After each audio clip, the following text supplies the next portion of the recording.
Well, today I have with me Alyssa, and Alyssa and I met at a mastermind in Florida about almost a month ago already. So it went by pretty quick. And we had a great conversation. I don't know how long, but we were able to talk for a while, and I got to know her a little bit more and she got to know me. So I mentioned that I had this podcast. And so she was open enough to come on here and share her journey in life, what she's doing and who she is. And I appreciate that. So, Alyssa, would you mind just opening up and sharing who you are, what you're doing? Absolutely. So just to clarify, can you hear me okay? I can. My sound and everything with my microphone is good? Yes. Okay, excellent. I should have asked that in the beginning, but absolutely. You're good. So, hello. Yes, my name is Alyssa, and I am a licensed therapeutic health and fitness coach out here in Southern Arizona, and I own Sarita Mobile Massage and Thyroid Support. Over the last few years, since kind of venturing on my little entrepreneurial journey within, like I said, the last 3 years have been pretty transformational since COVID lockdown and kind of launched us in a specific direction within our practice. So I went from being a licensed massage therapist, working in a gym, as well as being a personal trainer. So I would train my clients and then visit them in their homes, bringing my massage table and my sheets with me and provide them a massage. So I was making money on the side at the same time I was working at the gym. So, it's kind of helping me shape the direction that I wanted to take this entire health and wellness practice in. And so after the COVID lockdown happened, uh, because I was working a lot in person with people, it kind of I was already playing with the idea of online coaching and online training and dabbling a little bit with those ideas and theories as far as working on a way to essentially delegate my time out a little bit, reach more people, be able to make more money for one. That was one of those things that was a driving force, but be able to really touch more people's lives in a way that was transformative for them in their mind, body, and their spirit. And since 2020, I started exploring my relationship with Christ a little bit more. So since then, I was asking him for an impactful process or practice that's scalable. So I was really just focused on the messaging, what it is that I can actually bring to the table in an online market, the way that it is, and then provide a retreat or a getaway or experience for women who are like me, who are, single moms and, struggling with multiple jobs, or maybe even not just struggling with their jobs, but they're just managing their time with themselves and then with their children, and then being able to fully nurture our children and take care of them and guide them in a way that's fulfilling when we are dealing with so much in our personal life when it comes to the struggles that we all face, right? So I really was focused on building a practice from home, and this vision started when I was in high school. So I can go back far from the beginning. The vision began in high school when I was just in my free writing class and putting myself in a future aspect of myself as an adult and what it is that I wanted to be doing at that time, and telling a story from that place. So that's kind of, I guess you can kind of say that's kind of like what it is that I'm doing now, and I can actually pick up very specific details from that storytelling that I can say, hey, this is what it is that I manifested from the story back in high school to this day, like a husky like dog I referenced in the story that I was writing, and now I have an Alaskan Malamute. So, like it's just different little pieces of information that I have put together throughout my entire life that essentially led to the development of the Masa bodywork and coaching program.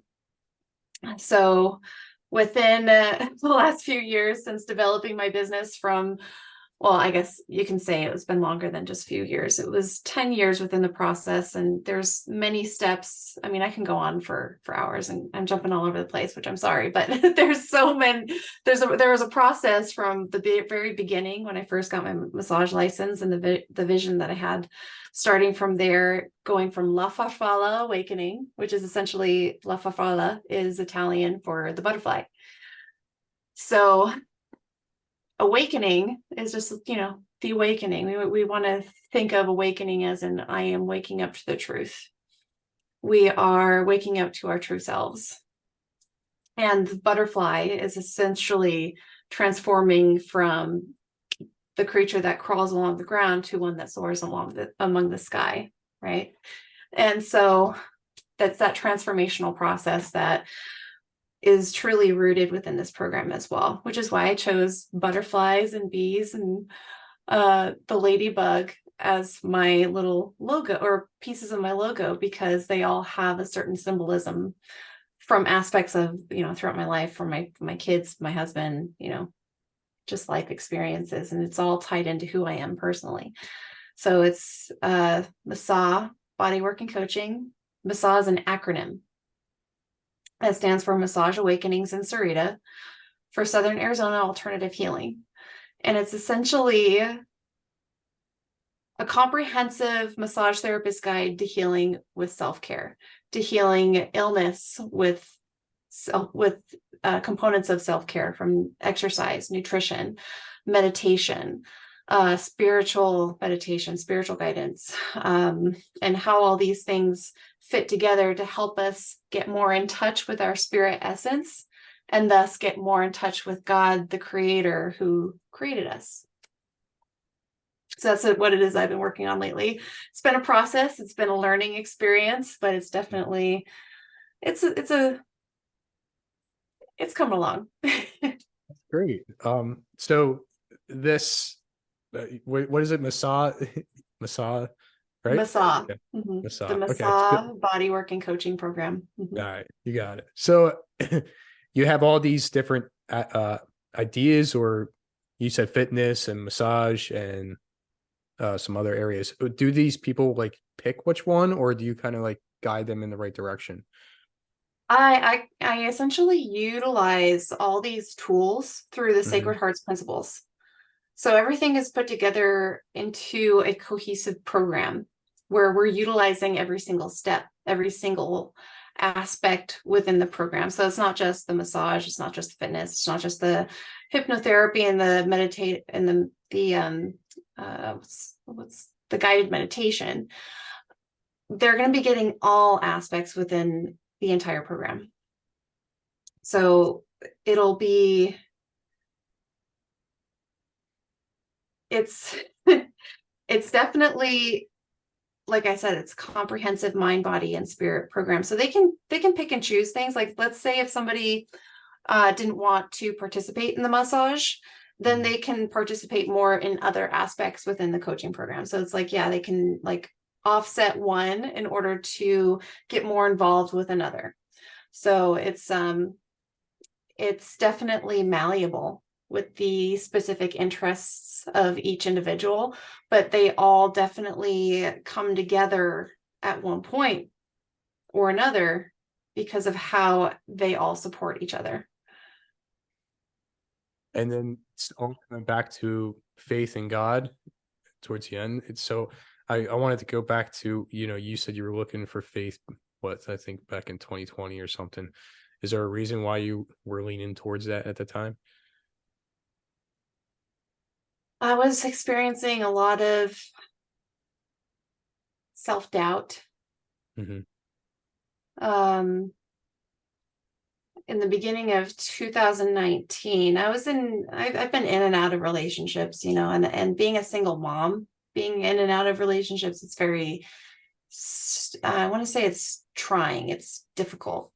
Because then it's like you get to a certain point to where it's like, well, I don't want to get involved with anybody, because if I do, then, ultimately, if that relationship ends, then it's not just my heart that's broken, it's also going to be my kids. So it's like safeguarding our children, creating some sort of balance here. And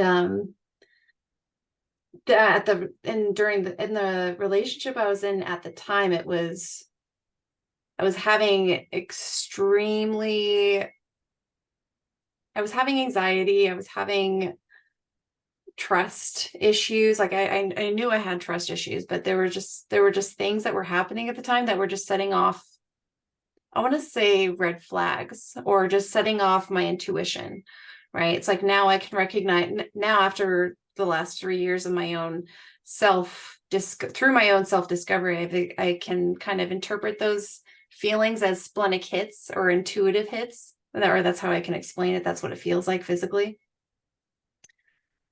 And so we ended up breaking up, but it was just before then that I had asked for more faith, because it was also at that time where I was trying to repair a bridge or a relationship that I had with my brother. And for one reason or another, he just decided not to speak to me. I honestly, to this day, still don't know why, but he was calling me essentially like a waste of human space, that I was human garbage, that I was lower than that I was like less than garbage, essentially. And so that was what it was that I was experiencing. Like my own brother is saying this to me. And that kind of like threw me down through a loop. And then I ended up kind of drowning my sorrows, so to speak. But it kind of woke me up after drowning my sorrows. And it kind of woke me up to, like, if he feels that way about me, how can he be feeling about himself? And so I had to do a lot of self-reflection on that, because we are each other's mirror in some aspect, or at least it was kind of showing me that we are each other's mirror. And so after my brother had said that to me, I had abused myself a little bit that evening. And it was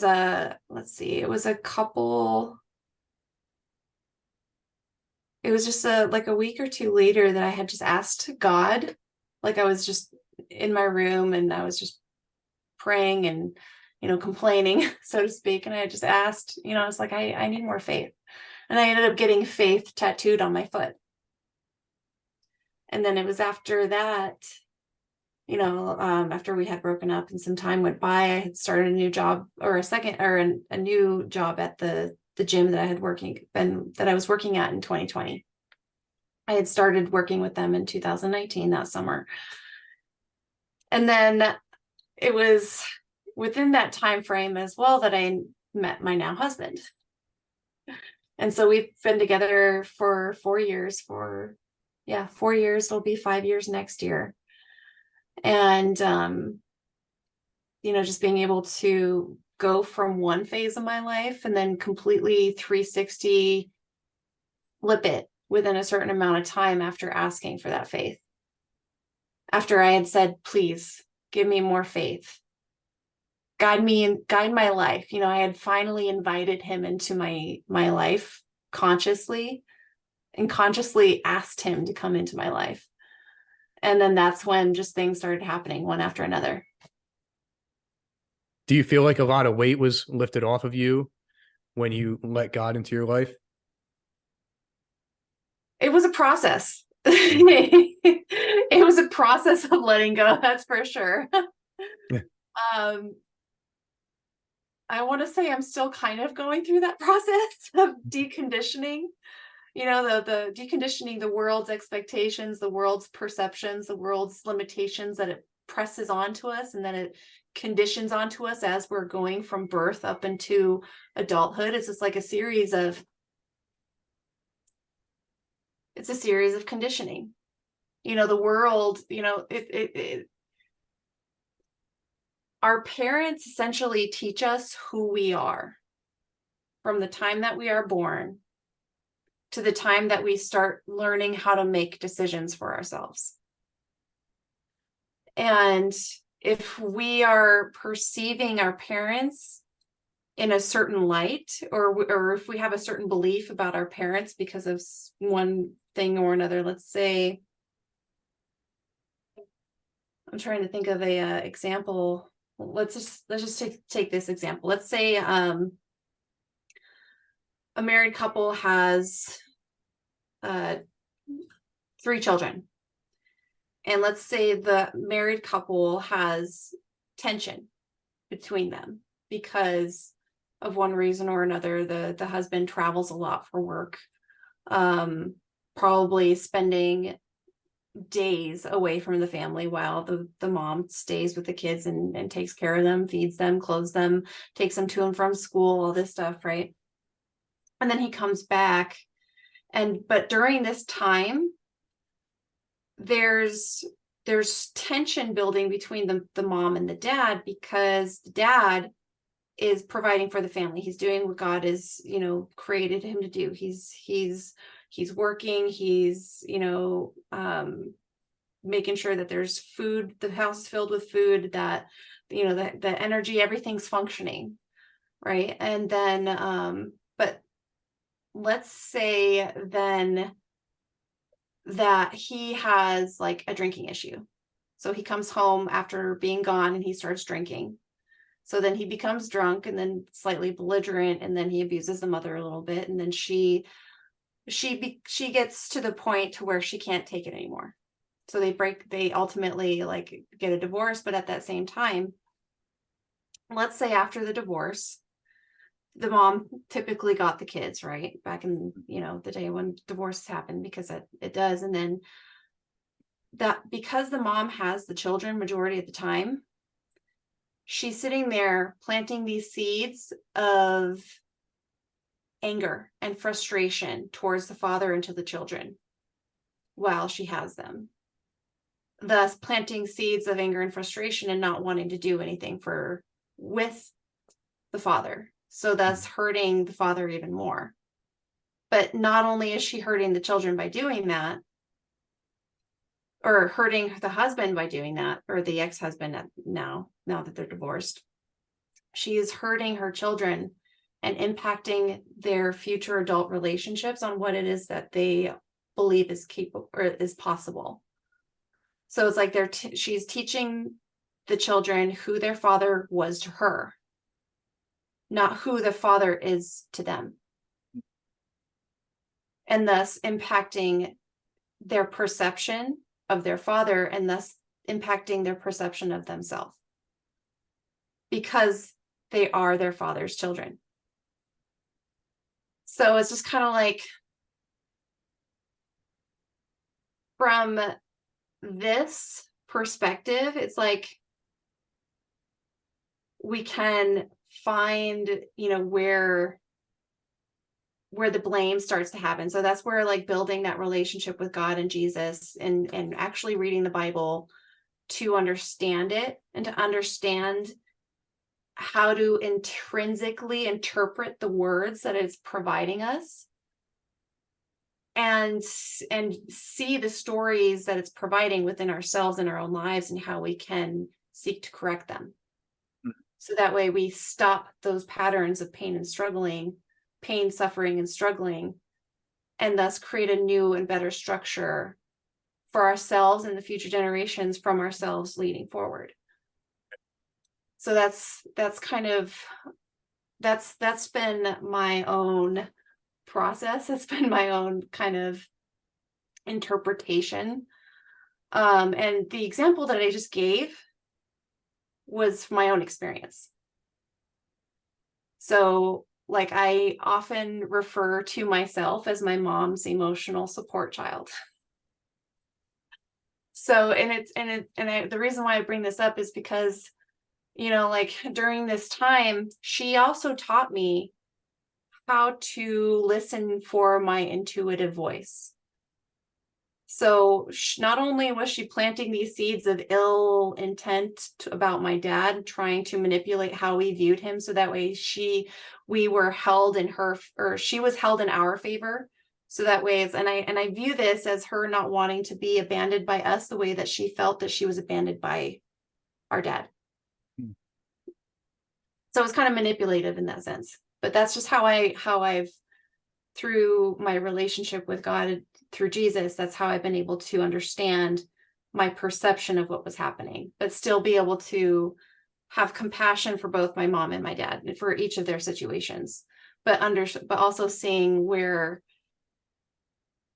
the problems occurred and how we can correct them within ourselves, right? So, and it's I want to say that having this faith has given me a lot more strength to deal with the things in it, or at least to face the things I've been more afraid of, like doing stuff like this, sharing my story, because like I can just hear my mom in the back of her, in the back of my head, just going and be like, well, there's two sides to every story.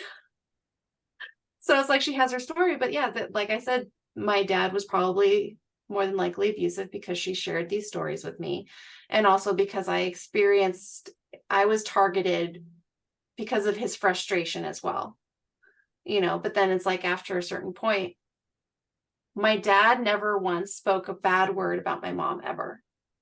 I can rake and just dig into my brain, my memory, and I cannot find one memory where my dad just vomited words about my mom, that one reason or another. But every time I would call him and complain about my mom, what it is that she's doing or whatever, he'd be like, well, Alyssa, your mom, and he would rationalize my mom's feelings and, like give me logical reasons as to why she is being the way that she is being. And I'm just like, fine, I'll forgive her, because he was always that logical, like I witnessed him become like kind of a logical, like even keeled, like, well, now that I'm not personally emotionally involved, he was able to separate his own emotions from it and then thus have a different perspective. So that I actually saw in his human design chart too.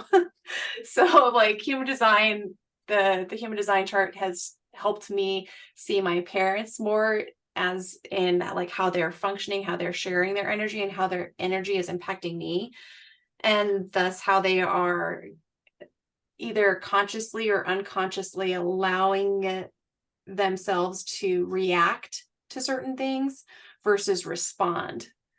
Right. So it's like we all kind of fall in and out of that pattern or that flow of reacting and responding.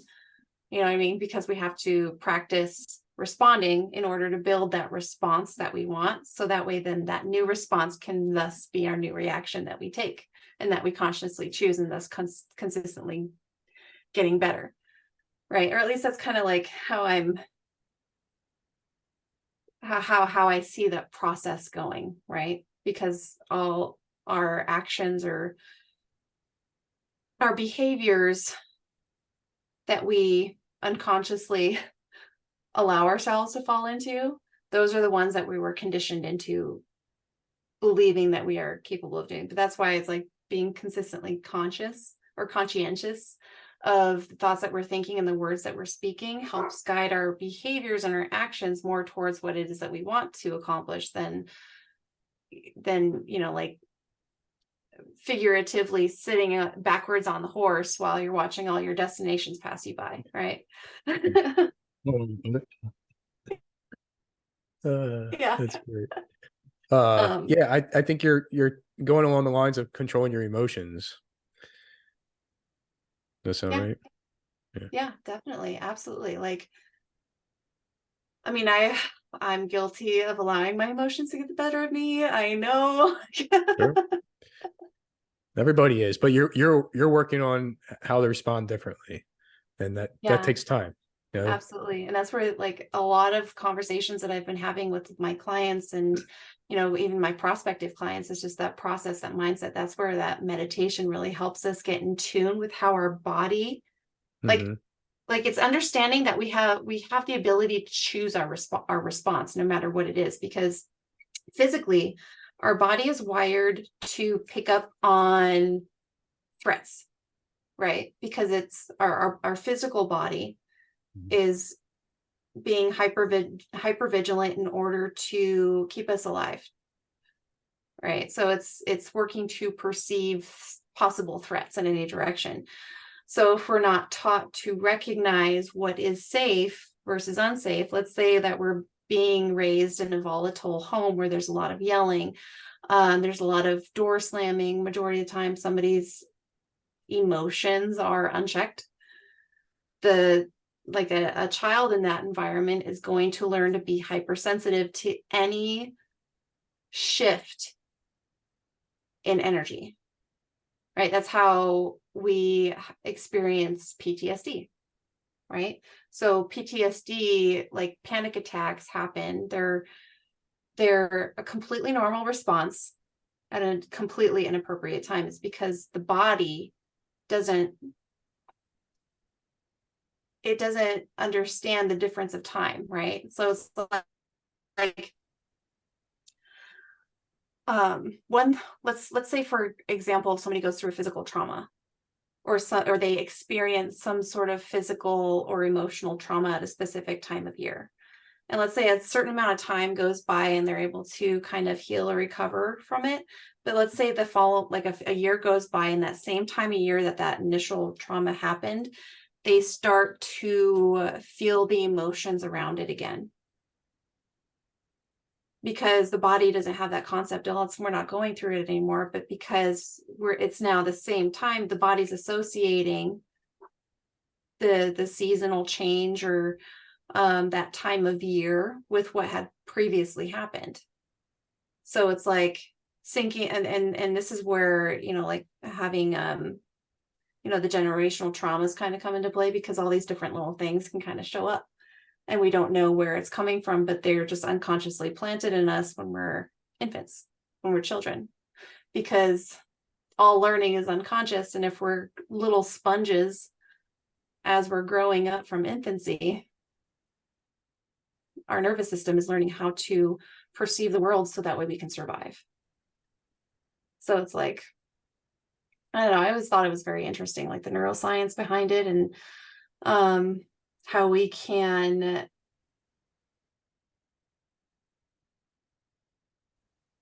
sink into our body, become more perceptive to the physical sensations associated with those feelings. So that way we can then change the perception in our mind and wire it more towards what it is that we want. Does that make sense? I hope it does. Yeah, I'm finding now a lot of people are digging back into the past as a child, trying to figure out what happened back then that got them to be who they are today. And then once they work on that, then they become totally different, right? That's, Yeah. at least that's what's been working for me. I feel, it sounds like it's working for you, and then whoever else that you're talking to. Yeah. It's like it's reparenting ourselves. Yeah. But it's only for the people that want to, it's only for them that really want to dig into it and go, you know what, I deserve to be better. I want to become better. What's going on here? And then they reach out to people and, try and figure it out. But a lot of people are broken and they don't want to figure it out, and they just keep on continue living the life that they're living. Right. Yeah, exactly. Yeah. Yeah. That's good. There are those too. I've seen them and I've had conversations with them. That's right. I know. But everybody's different. That's who they are, and if you can't control that. So that's one of the things I got there. Focus on what you can control. I mean, you can't control everybody, so you can control you. Yeah. But yeah, how how does somebody connect with you and learn more about your business, or become a part of it? I don't know what's all involved in there. I know you said you're working on stuff still. Oh yeah, definitely. I'm putting a lot of pieces together.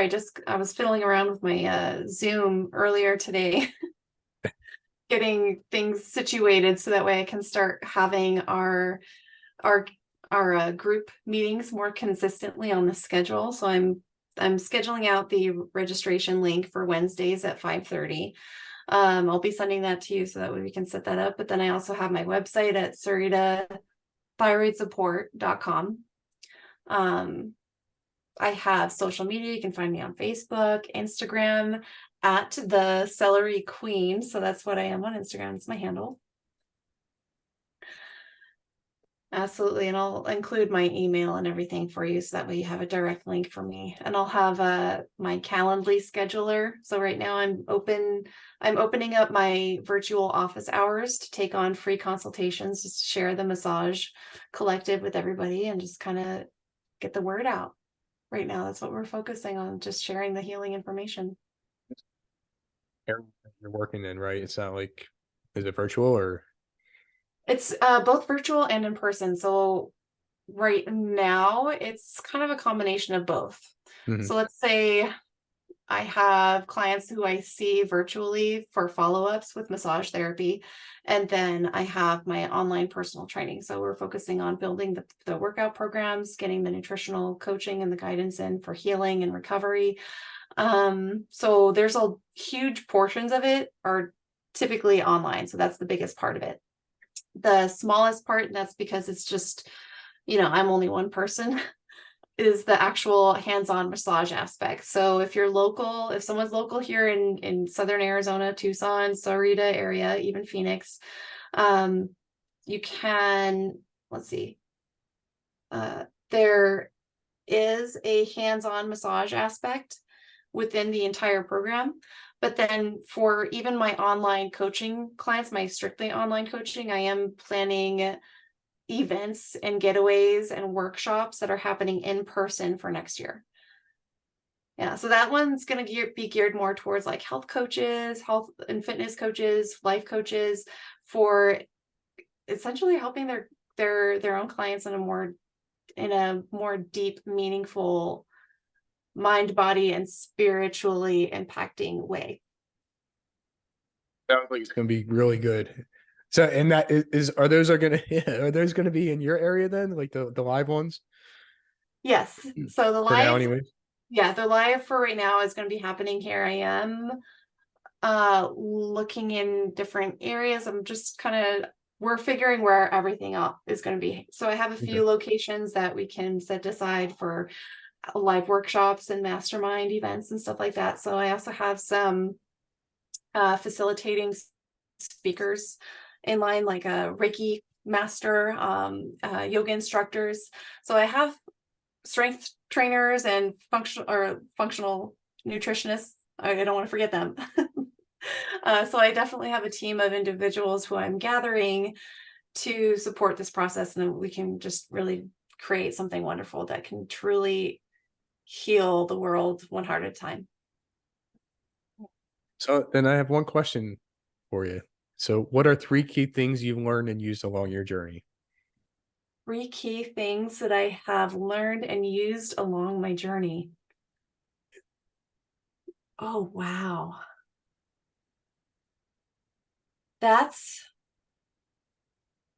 three key things I have learned and used along the journey. That's a good question. Because Well, I just have to pick three. mm-hmm. Fear is a liar, for one. There you go. Yeah. Um, the moment, like as soon as you start to doubt or question the direction that you're heading, that's that point to which you're being challenged, right? It's Mhm. that's like that imposter syndrome kicking. It's like, what am I doing this for? Like, what's the purpose of this? Like, why am I even trying? Like, that's how you know that you're right at the cusp of a breakthrough. That's the second thing that I learned. And the third thing that I learned is that your business, your journey will well your journey to grow your business will only benefit your business as much as you allow yourself to grow into discovering more about who you are. So Thank you. yeah. You're welcome. At least I believe that's a good way to say that. It's great. It came from you. That's what it means. You know, it All means a right, lot. cool. Yeah. Cool. Well, Alyssa, I appreciate you coming on and being vulnerable, sharing your journey with whoever is listening to this, and hopefully, it touches them and they can reach out to you with what you're doing, or maybe they need help and they can reach out to somebody else for whatever reason. So, thank you. Thank you. Thank you for inviting me onto your show. I appreciate it. You're welcome.